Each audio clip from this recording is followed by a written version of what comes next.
justement, oui, la bourgeoisie, elle va très fort, elle n'hésite plus.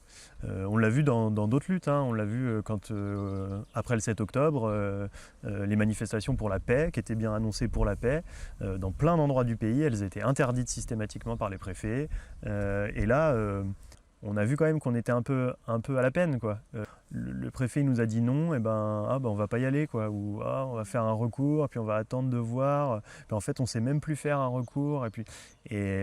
On est pour beaucoup de militants du parti, et moi le premier jusqu'à il y a pas longtemps, dans un truc qui s'est beaucoup institutionnalisé, beaucoup concentré sur le moment électoral.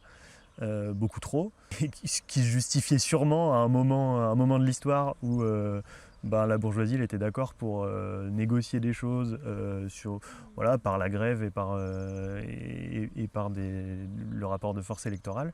Mais là, on n'en est plus du tout là. Les élections, ils ne les respectent pas.